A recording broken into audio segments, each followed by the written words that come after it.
Question mark. Goes deep, wide open. Oh, my goodness. How do you like that?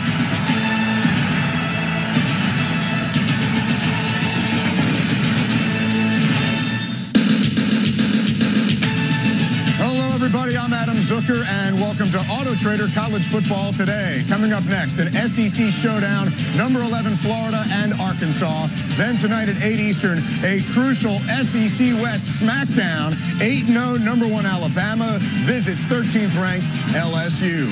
Over on CBS Sports Network, a triple header of college football action. Air Force and Army right now, followed by BYU and Cincinnati.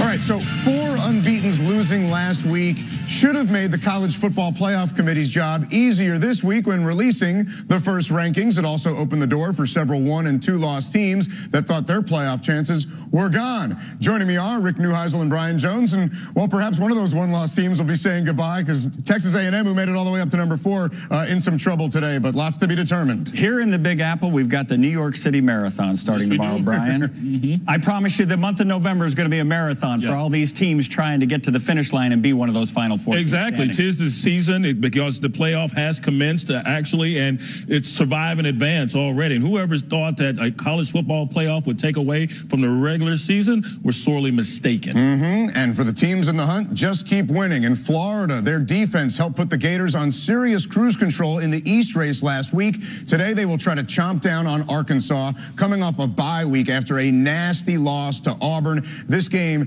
pitting these teams strength versus strength and weakness versus weakness as we take a look at both warming up now live in our eye test. BJ, what do you see? Well, I think all eyes are going to be focused on the quarterback play. Luke Del Rio is the guy, and Jim McElwain was happy to have him back after he missed a few games with that knee injury, but he has not been up to snuff. 60% completion a week ago, but I don't know if he necessarily has the feel and that instinct for the position. At least he has not exhibited yet this season, Rick. I'm going to attribute it to Russ because obviously he's a coach's kid. His dad's the head coach of the Oakland Raiders. I think he's going to be much better today. They need him to be much better as they go from number 11 or try to get up into that Final Four. You can see they've got a running game. Jordan Scarlett, LaMichael Pirine, both averaging over 5 yards a carry. They've got some big play guys. You can see Luke Powell there, Brandon Powell there, I'm sorry. They've got Antonio Callaway. He's found every way to score. So you're telling me Jack Del Rio, linebacker, one of the best at USC and in the pros, was teaching his young guy how to play quarterback. Okay, maybe he was smart enough to tell him that's position you're going to play. Yeah, that's why he doesn't have a feel for the position. I got you. But it's about this defense, and I think this is going to be a stellar test for this pass defense and a total defense that's number 1 in the SEC, number 1 in scoring defense, going up against the passing game of Brett Bielema. Austin Allen, yes, he's hobbled somewhat 2 weeks ago in that Auburn ball game, went down with a knee injury, but he has the requisite wide receivers to stretch the field. And watch Jeremy Sprinkle at tight end. And how do these Arkansas players get the taste of that pounding at Auburn out of their mouths for this one? Well, I think it's actually fortunate there was a bye week because you can forget about it. You just go back basically and create a little second half season training camp. We've got to go back and become Arkansas football again, meaning that they've got to have a running game to go along with Austin Allen. Austin Allen has been sacked 21 times this year. That's 7 more than they were sacked an entire season a year ago. The way to correct that is to get better in terms of running the football. Right now, only 4 yards a carry. A year ago, it was 5. And speaking of getting better, that's what's happened with this Florida defense. Remember, they hobbled into the big ball game versus their rival Georgia a week ago, and yet still held them in check, held them under 200 yards in total offense. I mean, they just swarmed that Georgia Bulldogs team, and I think they'll do the same here. But you got to take those shots down the field. Let's see if Austin Allen has some time to stand in the pocket and keep Sherrod off for him. And watch number 40, my favorite, Jared Davis. He'll fold you like a futon. They get to play 9 guys in the box all the time because they have those 2 great corners. Tease Tabor and Quincy Wilson are lockdown guys on both sides. Yeah, if not just pressure sacks, you could have coverage sacks for the Arkansas O-line and Austin Allen to be worrying about. And this is the time of year that Arkansas, these last couple seasons, have really stepped it up. In November, under Brett Bielema, another loss, and those fans who are already struggling a bit might be wondering, where are we on this crazy SEC West hierarchy? Man, this the time apple in his mouth. Yeah, but you know what? On that note, there's already action underway involving SEC West teams, and number 4 Texas A&M, they go to Mississippi State with that questionable number 4 spot, Rick, and they're in some trouble here against Mississippi State. Go ahead, Brian. You got it. Hey, I will go ahead. Fred Ross here takes the catch from Nick Fitzgerald, and then Mr. Hubernack subbing for the hurt Trevor Knight. Finds Christian Kirk. Kirk just ran by that secondary there like they were standing still. And we've been keeping our eye on this one. Mississippi State was getting close to the end zone, and the Bulldogs still with that touchdown lead. Christian Kirk, a crucial 93-yard punt return just before the half. And Mississippi State just went in. Yes, 34-21. And so the Bulldogs putting the heat on Texas A&M, and here it is. Fitzgerald. This guy's been all over the place. He joined Archie Manning and Johnny Manziel last week as the only SEC quarterbacks ever to pass for 400 and run for 100 in a game. He started this game with a 74-yard touchdown run, and with just over 3 minutes to go, that number 4 ranking not looking too permanent for the Aggies. Meantime, number 9, Auburn, a 2-loss team running into trouble at home against Vanderbilt. Here we've got Sean White, who did not play in the first half, throwing a play-action pass down the field to Darius Slayton for a 21-yard touchdown. They're in a dogfight with the Commodores. How about this day in the SEC already? 3.5 minutes to go, and the Tigers trying to hold on. It was John Franklin III who started and played in the first half, and then White has come off the bench in the second half and brought them back. And Ole Miss, whoa, were they in some trouble. They were down 14-3 early. Chad Kelly left the game, was doubtful to return. They lead Georgia Southern, a powerful running team. That's Ole Miss's weaknesses defensively. They are up by 10 with 7 minutes and change to go in that one. As for games still to come in the SEC today, we'll talk about Alabama, LSU, and Georgia, Kentucky a bit more later. A big game in Columbia, South Carolina, taking on Missouri in the Gamecocks' quest to become bowl eligible. And Tennessee Tech visiting Tennessee, where Butch Jones announced on Monday that running back Jalen Hurd was going to transfer to another school to become a receiver. The timing questionable with the Vols on this 3-game losing streak.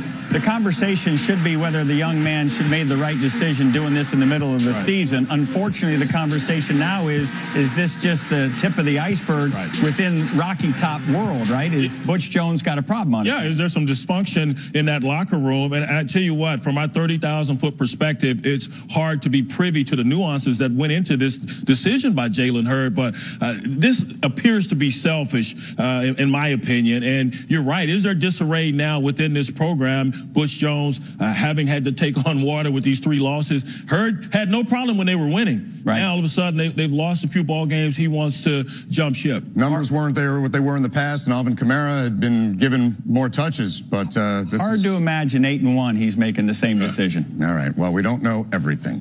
When we come back, we'll preview some of the other big contests coming up today, and these guys will dissect those first college football playoff rankings. You are watching Autotrader College Football Today on CBS.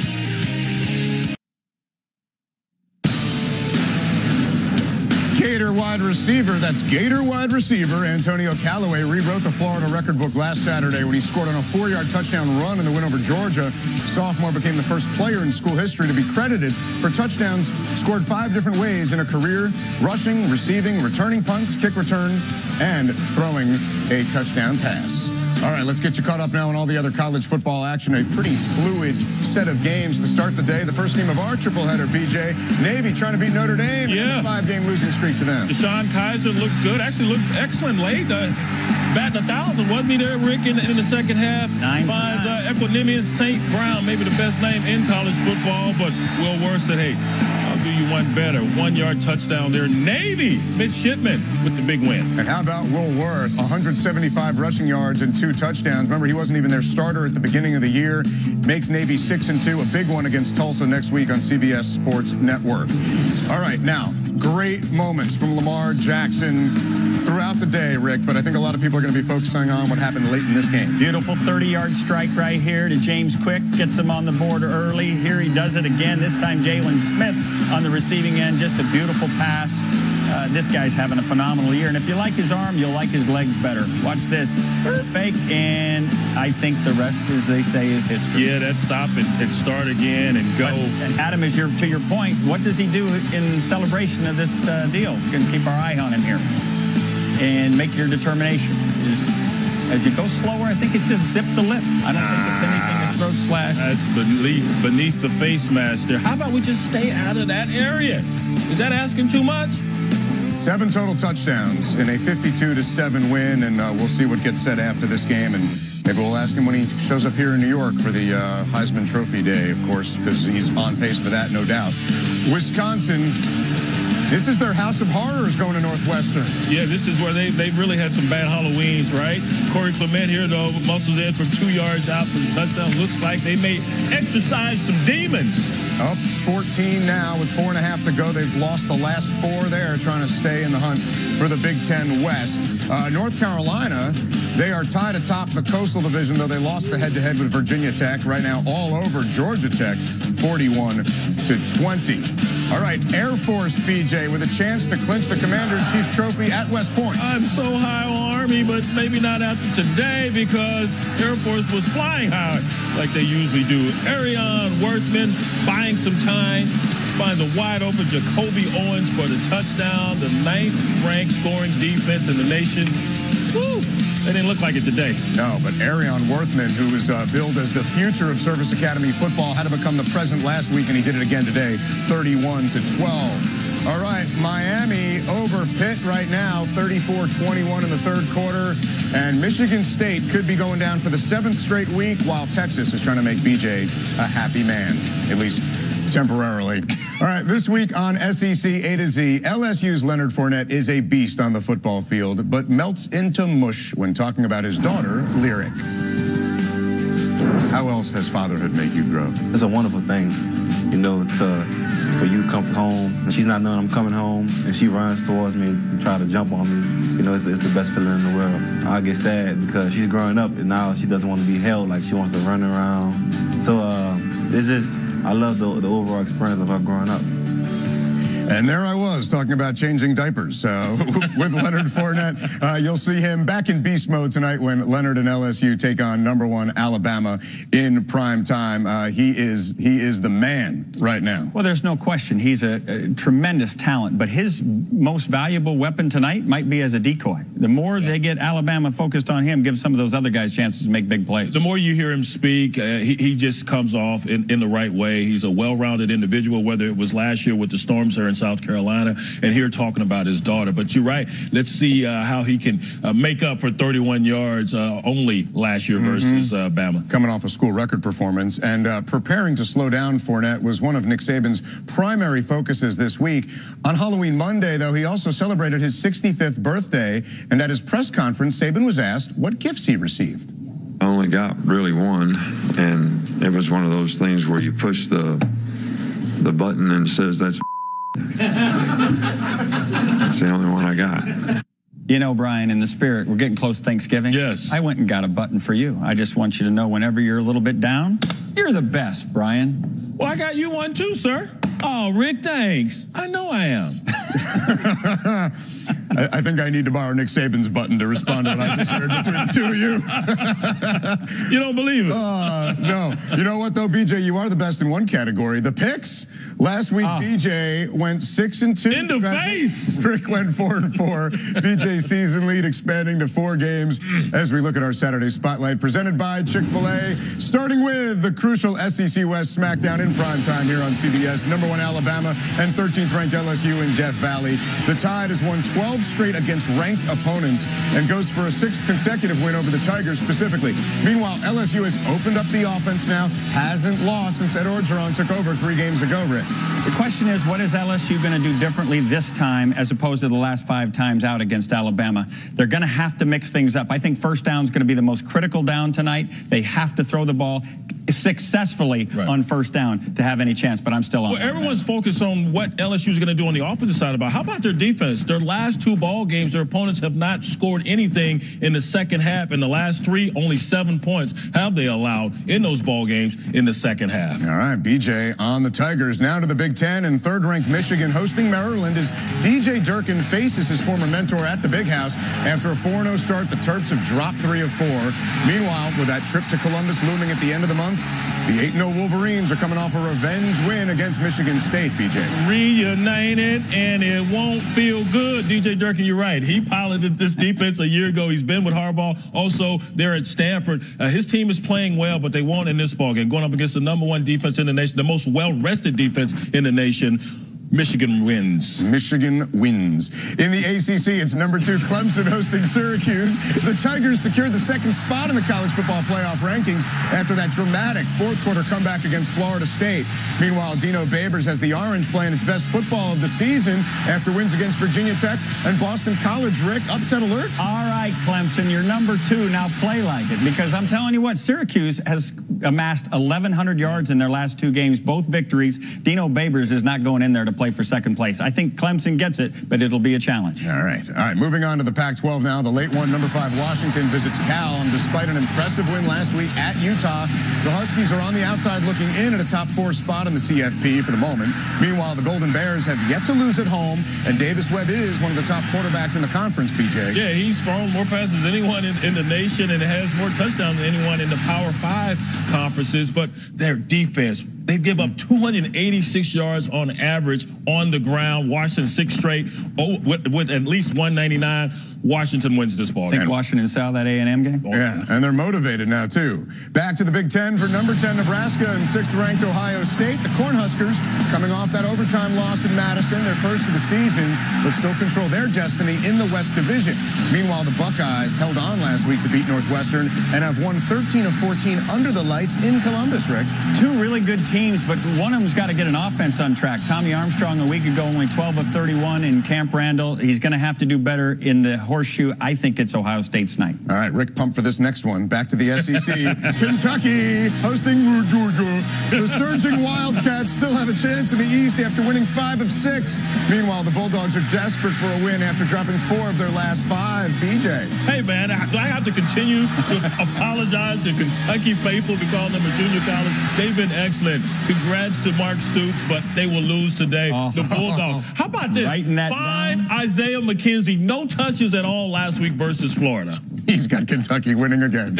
All right, back to our game, and when Arkansas gets inside the 20, they use a concept called motion for leverage advantage, which Rick will now explain in the Red Zone presented by Verizon. Most often when we use motion, we do it so we can detect what's going on in the defense, whether there's man or zone or what have you. But oftentimes we get angles advantages by moving this receiver inside. Jeremy Sprinkle, he's going to get rid of that safety, but we also leave the corner with outside leverage on Drew Morgan right here. Now Austin Allen has a clear path as he's going to throw this post. He's going to have an outside stick, and boom, he puts it on the money. Morgan at the end zone, touchdown, Razorback. Cornerback has to understand where his help is. The help is not inside. You've got to squeeze that route and eventually make a play on it. All right, squeeze it.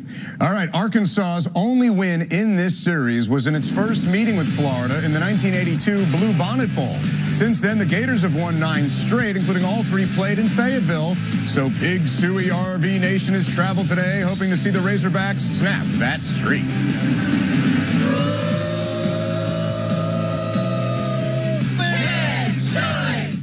This is a great afternoon. The Black Knights of Army. Touchdown, Army. The midshipmen of the Naval Academy. Touchdown, Navy. It's America's game. Army versus Navy.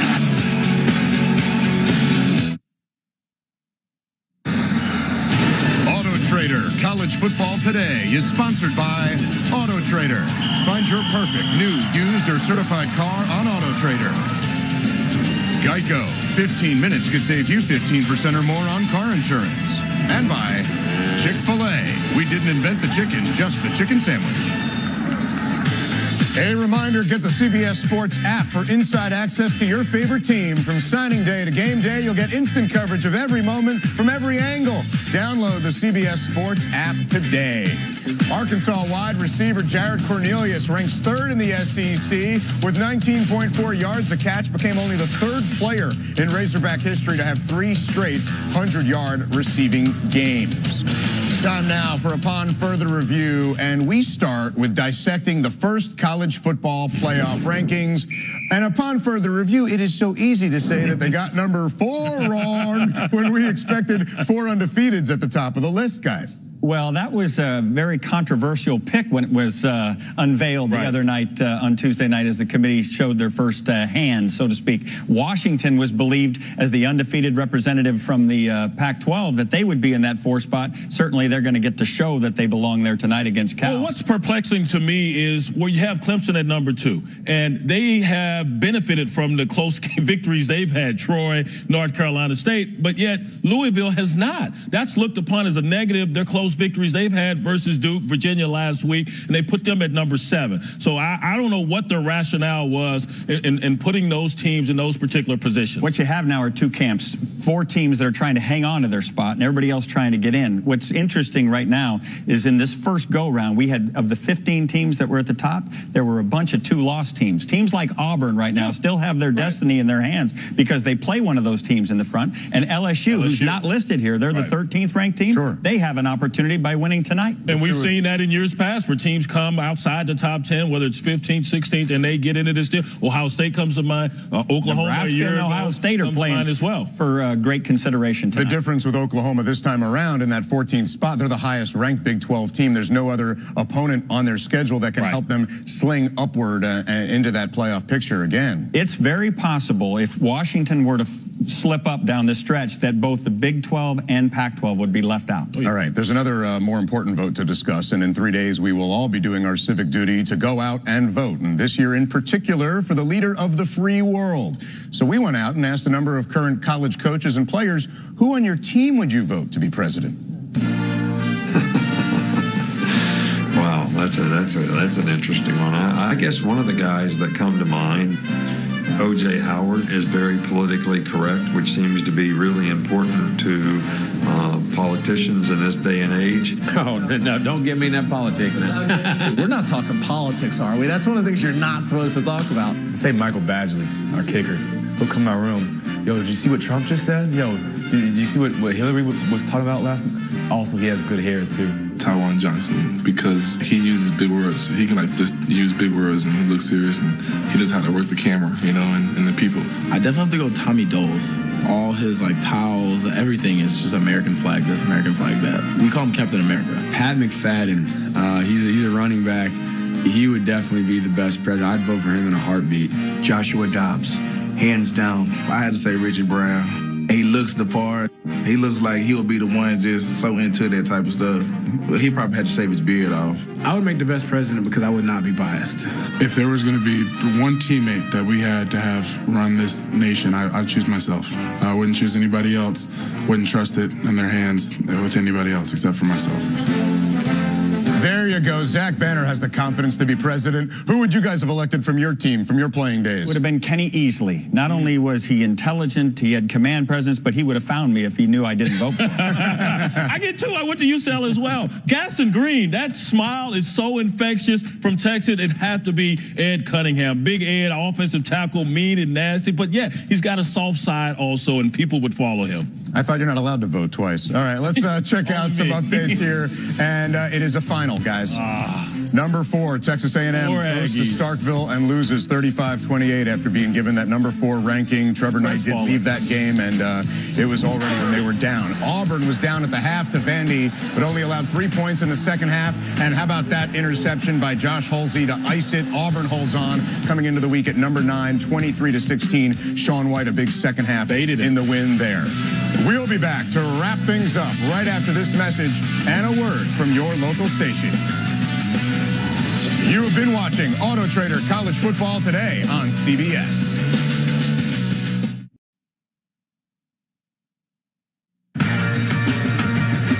Again, a reminder that BYU in Cincinnati is coming up over on CBS Sports Network.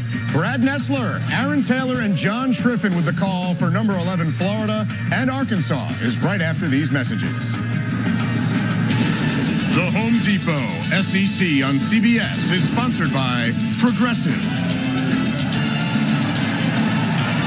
Taco Bell,